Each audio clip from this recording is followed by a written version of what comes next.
the songs and the writing of the songs is kind of easy in this band, I think.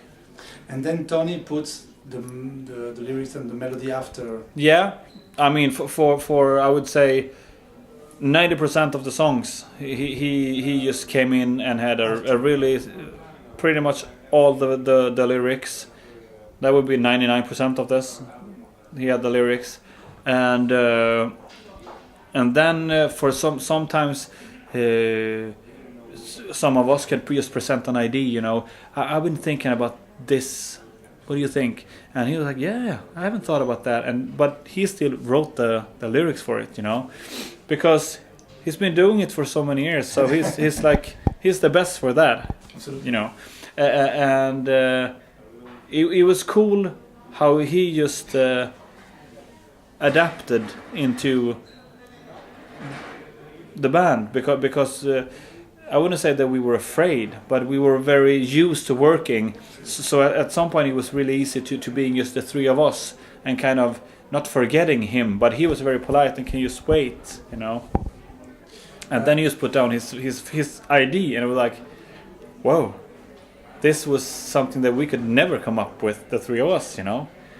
So it's just really refreshing that he's with us now. Let's talk about the when I listened to the album, I was impressed by the different style of music. Okay, yeah. From grunge to heavy metal to Pantera to. Do you think that it's a wide kind of music influences? Yeah. Yes. Yeah. And why all those influences? Because that's what come out of this. We knew that we needed a couple of the songs, you know, and it turned out to be 15 songs that we 15 songs. Yeah, yes.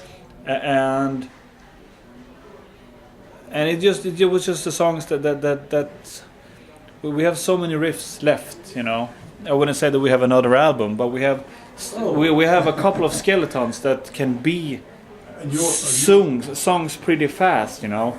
Especially now when I've been lying, so you can pick them up again and come in with new ideas. But it's not like we sat and we need some kind of Sabbath song and we need this kind of song, and you know what? It was more like instead when if I was saying maybe this is a bit too much Sabbath, the other guys were like, no, because it's not going to sound like that when we play it, because we have a different la la la la la, and then you just continuing and I mean we can try all day long and we're never going to sound a Sabbath. It's impossible, you know. It's difficult to sound like Sabbath. Just as it would be difficult to sound like a Motley Crue as well, you know. It's because we're not those four guys. Absolutely. You know, so it's but I think Tony was really good in like, hey, try everything. It's better to go too far and then back home. Yes, absolutely. You know, yes. Instead of thinking that maybe we should, you know, not pussy out, take it the whole way. You know, it's a really creative process. Yeah, it is, and the cool thing was that most of the times he didn't even have to say anything. He was just in the room, and we were like, we can try this because we know at least we're gonna get a singer that can really try the whole thing together with us, you know. Yes. And so it's. I mean, I am so happy that he's our singer now, because he's a great frontman. He's in the same age as me and Frederick. I mean, not like the young guy up there, you know. but it's. And I mean, we not grown up on the same bands, but in the same town, and know pretty much the same people, and that was important as well. That we really wanted a guy from Gothenburg, you know, in around our age, preferably, you know, doing a lot of touring, being a great frontman, and a killing fucking great singer. Absolutely. And it's kind of hard finding one that's in our age and not playing in a professional touring band, you know. but that is another beauty with Tony. It was like he's super busy with all the other bands, and he's like, I want to try. That sounds really fucking cool. Yeah, I want to do that. That would be great. And I mean, yeah, this would be my top priority as long as there's something to as it is my priority one. Exactly. But if not, why can I do the other stuff? And it's like same with everybody. I mean, if we don't have anything, what's the problem? There is no problems, Just as long as everybody can be ready when there is something, So it's very. He has a really nice attitude for the band. We really needed him, It's good chemistry together. He was good before as well, but now it's a bit more grown up, Exactly. and it just it's easier, It's nice. That's important. Yeah. Let me know about your guitarist influences. Yeah. What are your main influences as a guitarist? I have some names when I listen to the album, but I want to listen before you. What the big two ones for me always. I mean, this Ed Van Halen and Yngwie. I don't sound like the. I really like the vibe of both of them. I mean, they are always on my top 5 list. Okay. Always, It's not the influences I've listened on.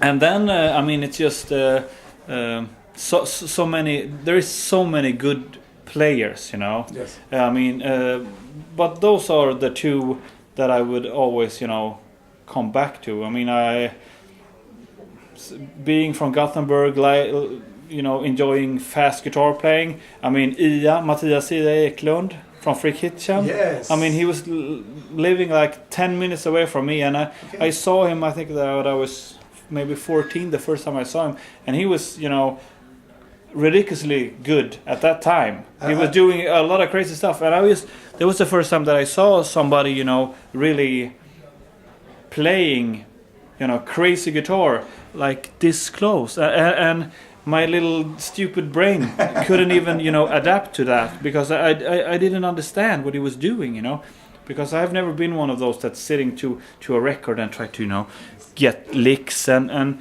that way my learning process has been a lot slower. What's saving me is that I've been playing for a long time, and I've been fortunate enough to always been backed up by really good players like Jonas. We've been playing in bands for many years, and those two make me sound so fucking good. I mean, it's very easy to hold a note and like this and feel good when those guys are backing me up. It's like. When I listened to the album, I was thinking more about Dime Dag Dabber. Yeah, I mean, but if you think about it, I mean, obviously, I mean, but what I think with him is, I think that he is, I mean, to start, thank you so much. I mean, he's a great, he is truly one of the greatest in that, high energy metal guitar playing. I mean, he was just unbelievable, and just playing the blues on 11. That it's so I understand that, and I mean, as far as the rhythm and the riffs, there's where I am really inspired by him, because and the whole let loose thing, you just fucking cut it off, and go for it. And you can really hear, if you think about it, I mean, Dimebag is a huge influenced by Eddie Van Halen as well, and fucking Randy Rhoads, and just the fire, in the playing. That is what I always liked with guitar playing. When they, it doesn't have to be fast, but it has to be, groovy. I mean, like Jimi Hendrix, his rhythm playing, it's just unbelievable, and it's fucking singing his ass off at the same time, and it's so good. And there's so many good players, but I think I'm not really attracted to the kind of bedroom shredders, that you have to play with your heart and your balls when you play guitar. That's what I think, Absolutely. And sometimes leave the brain, just turn it off, and just go with the heart and the balls instead, Let me know about the gears you use, the guitars, amplifiers. Yeah, I play with Charvel, Okay. which is I just since growing up with a lot of Warren DeMartini from Rat and Yes, right. J.K. Lee and all those kind of dudes. Was Steve Vai had it as well when I was growing up. How many guitars do you have, for example? I don't know, man. It's I don't want to. Maybe my wife is watching. Keeping some in the rehearsal room that she's not know about. No, but it's I don't know. I don't think that I have more than. I don't think that I have more than 20 right now.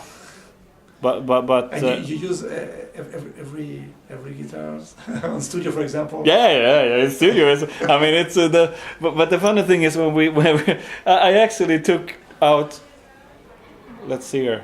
I put out all the guitars that I had in that I could get, but then there was one Gibson that I couldn't get because it was gonna get fixed and it wasn't get fixed. And then I had 2 other guitars. It was 3 of my guitars that I couldn't get into the studio. Yes. And the funny thing is that I ended up using 4 guitars, whereas 2 of the guitars were one riff in a song there, and the other one was one song. So I pretty much used my 2 Charvels. And the cool thing with that is that it's the one that I use is really cheap. I just changed some stuff on it so that for a dude that is 16 years old and kind of dig those guitars or think that my guitar playing is cool. If you work a summer, I mean, it's gonna be around like €1,000. That is something that you can. It's manageable, I mean, you can even beg your parents really nice, and work it off or something. But even though I have expensive guitars, and they do something other, but for working, playing live, you don't know what's gonna happen. It feels good having a guitar that's not more than €1,000. Yes. And I think it's more respect, and it's if I can make that guitar sound good, Yes. under live circumstances and what's happening on stage, it just makes it feels good when somebody see me and I say that I sound good when I have a cheap guitar, instead of having a guitar for €6,000 and nobody can look at it because it's gonna go down in value. It doesn't do anything for me on the live thing. Absolutely, yes. Studio is a complete different thing. Yes, because the sound. Yeah, and then I use Mesa Boogie. Oh. Yeah, I have I completely in love with the mini rectifier. Yes. So I use that a lot. Then I have, I'm fortunate enough to be endorsed by Mesa Boogie and Charvel and DiMarzio and Dunlop. Yes, Yeah. those rings, yes. So there's really nice pickups. So, but just keeping it kind of simple, not too many knobs and just so you can concentrate on just playing. And talking about the new album, I have choose 3 songs. Oh, cool. And I would like to know more about the depth of 3 songs. Yeah, sure. Towards the Light. Yeah. It sounds different from the other songs. Yeah. Tell me more about that song. I need. Yes. Cheers.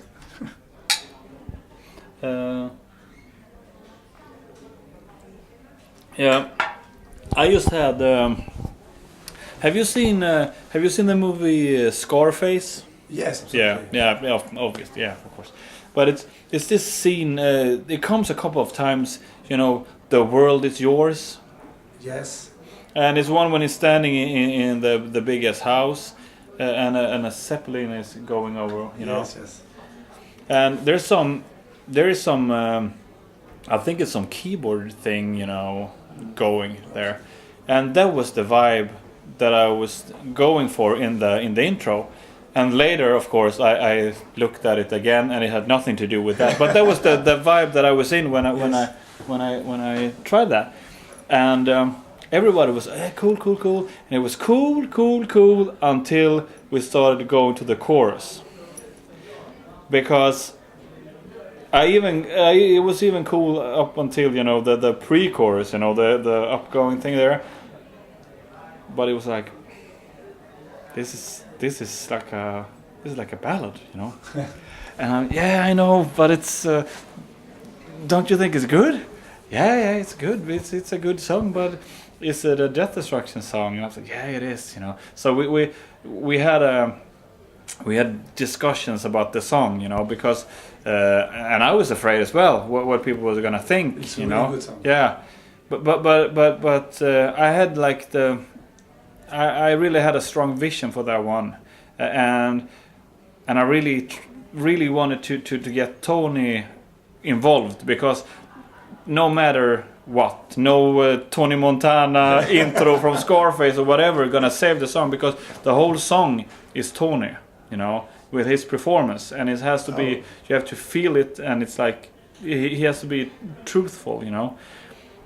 And he's like, I don't know what to do with this song, and we started talking about subjects, you know, and I really had this, you know, this guy that's an older man that's sitting, you know, and just thinking about his life, you know, and maybe I could done this better, and I'm proud of this, and you know, and singing to his, you know, dead wife or whatever, you know, and then he was like, yeah, okay, so it's very good in going into character, you know, that you can hear on the album. He has like many different styles. Absolutely, you know. Exactly. Yeah, and on this one, it was when he started doing just a demo, taking a microphone right straight into the board, and like, na na na na na na, you know, it was like, this is gonna be so fucking good. And after that, it just fell, you know, completely, and it didn't fell through. It was everything fell on play.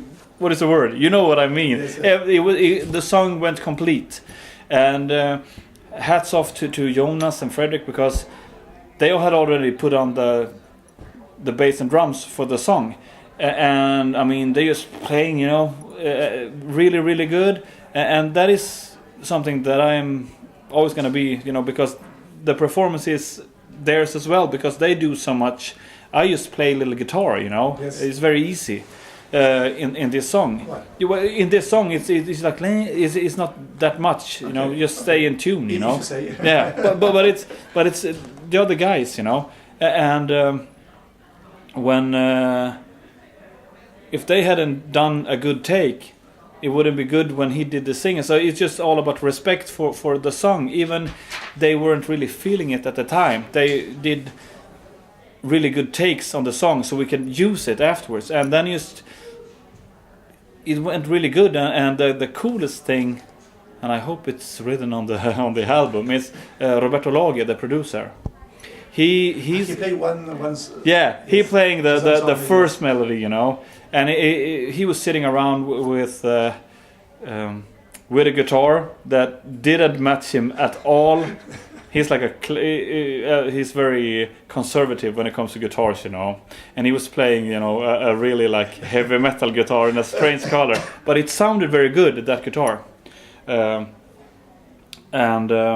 he was like doing the melody. I was like, maybe you should try like this. And I was like, no.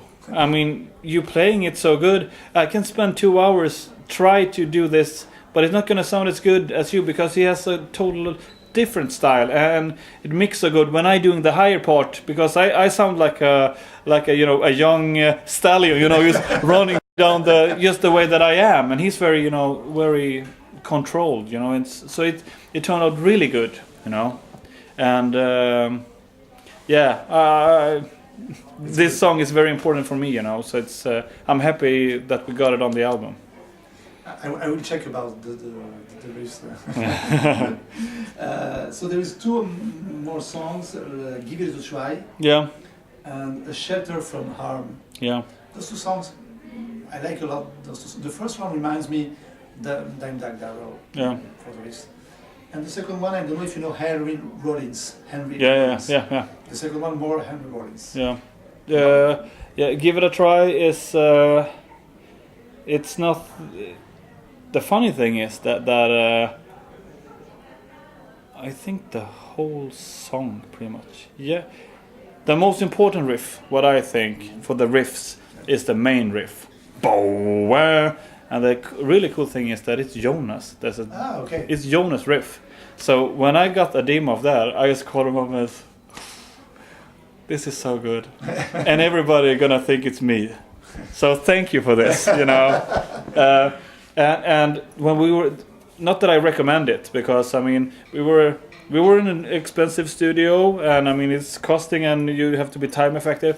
But we waited with that song for a while because I told Jonas, you know what, I haven't really done this before, but I think that I want to record this song drunk, because because to me that song is I think that song is very sexy in a way, you know. Yes. You know, it's very, you know, with the rhythm and everything. I can easily see a very sexual video, you know. Do you plan to film a video? I would love that, but I don't know if it's gonna come out, and it's probably gonna be X-rated. I have it here. No, but so we tried, and it's, I mean, sometimes, I mean, you have some beers in the studio, but this one I really wanted to have it, you know, and find the right guitar that really, you know, dips as well. If you play guitar, you know, not all guitars can have the really dip, so we found the right one, which was the one that Roberto played the first melody on the demo. Yeah. Then he had a really expensive guitar when it is for real. But that's another story. Yeah, so back to give it a try. And it was feeling really good. And Jonas was tracking me as always, you know, we were taking care of, you know, and being in my ears as well. But and it was cool. But I was like, yeah, great, perfect. And we tried again. And for I mean, it was really, all of a sudden, it was like, we really need to finish this song now because you're getting drunk now, and this is the last thing that we're gonna do. But somehow it feels, I wouldn't say good if my kid's gonna watch this sometime, but I always wanted to do that, you know, like try it, you know, and it worked on that song, good. Even though it sounds easy, but it's actually a kind of a, especially the verse, you know, da-dum-dum, to really be in the pocket with those two, because they're like a machine, like a groovy machine that goes, and me, you know, standing being like this. So it was a lot of no. He said no a lot of times that night, and he probably regret that he let me be drunk that night. So that's not probably anything I'm gonna do again. But now it's a good experience. Yeah.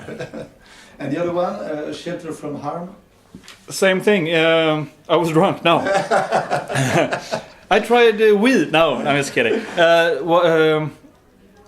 was one of the last songs that came in, because the intro riff, dun dun dun, Lillian had it in his computer, and we was like, we need songs. We need some more songs, and we started to look through all riffs, and he had this, and he just turned it on. I was like, no, it's this. I was like, what is that? But he didn't have didn't have the octaver that makes the strings go like yeah. So we just we took that. I had the chorus and the middle part. So it was just very easy put together. And once again, I mean, Tony on that song is like, yes. And the verse. The trippy thing there, when all the bass and Jonas is going, there was always I just handed the guitar to Roberto, and he was doing something, and I was down on my knees, you know, with the pedals, and we just tried to, you know, live things just to get a good live vib, you know, and I was better with that, and he was better with this. So it's like, maybe some people would be like, no, I'm the guitar player now, and I don't care, because I know that I can play guitar pretty good. So, but he could do that better than me. So instead of learn, you know, and it's the same. I mean, on the chorus there, you know, I feel that Tony is getting, you know, like. Have you seen the movie The Cell? No. No, okay. There's a scene here when the evil man comes down the stairs, you know, and it's like very powerful. And I always think of Tony as that dude. Another video. Yeah. I need to call the bank. So all the songs are easy to play on live, on concert? That is a bit different on this one than the previous album, because on that one we were like, yeah, we're gonna do this live. No fucking backing tracks. No. We're just gonna be an honest fucking live band, you know. And it worked good, and we are an honest live band. But we haven't really worked out some of those songs, like A Shelter from Harm. Could be. We don't really know how we're gonna make it because there's so many parts. There's like 7 low guitars, and it's like another, you know, and it's the moody things. But I just started to discover those, loopers. Yes. Yeah. Yes. So I mean, you will play with backing tracks. No, but it's just.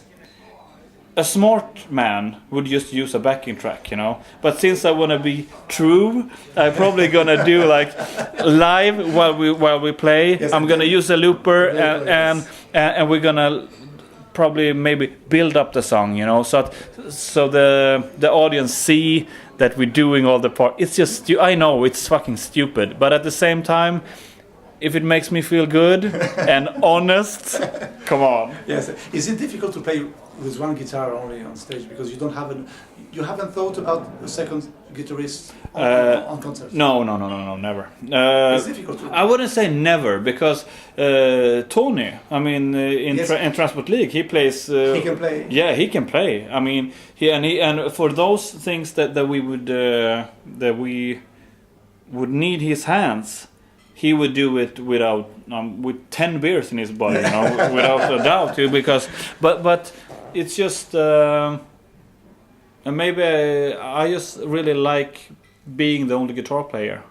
But if it comes to backing tracks or Tony playing guitar, well, we're probably gonna go for Tony. Yeah. It's better. But because it could be cool at the same time, a different. A new thing in the live show, but at the same time it's gonna be more guitars and amplifiers and shit to take, you know, so instead of a little looper pedal, you know. And it's gonna be a little more excitement every night, you know. You never know if it goes wrong, and every night is gonna be kind of different as well, you know. So it has its charm as well, you know. It's just that is. It can be difficult being the only guitar player, but I think it can be difficult playing in a band like this, because the musicianship is kind of high, not being like, you know, professors or, you know, but it's just you need to play the right notes at the right time. Because if I don't do that, everybody's gonna hear it, you know. You need to drink a lot of beer before. I hope the audience drink a lot of beer, you know. Yeah. There is no concert plan at the moment. No, I mean, unfortunately. Do you plan something? I mean, hopefully something in the fall. The way it looks right now when we're sitting here. In Europe or only in Sweden? We're gonna do something in Sweden, but it's. I mean, we obviously we want to go out and play and. It's difficult to play outside Sweden. and do a lot of shows and. Because you've been in France. 2 years ago, I think. Yeah, exactly. But now. I mean it's been kind of a void now. I mean the album has been lying for a year, you know. So it's just. It's in 8 days the album is coming out. Yes. And it's gonna be, you know. Finally. It's been, the waiting has been really long. It's because of the record company. Yeah. It's only because of the record. It happens. Yeah, and so now I'm happy that we are on gain now, and hopefully. They know what kind of band we are and how they can help us instead of, you know. I hope to see you Yeah, France. that would be great. France has always been really good for me and Jonas. So yeah, that would be lovely. We need to wait. Yeah. Thank you. Thank you. Thank you for this interview. Yeah, thank you, man. And hope to see you. Yeah, that would be great. Thank Perfect. you. Thank you. Bye. Bye. Hey guys, this is Henrik from Death Destruction. You're watching United Rock Stations. Hey guys, this is Henrik from Death Destruction. You're watching Rock. Oh. Hey guys, watching Henrik at United Rock. Hey guys, this is Henrik. You're watching United Rock Nations. Hey guys, this is Henrik from Death Destruction. You're watching United Rock Nations.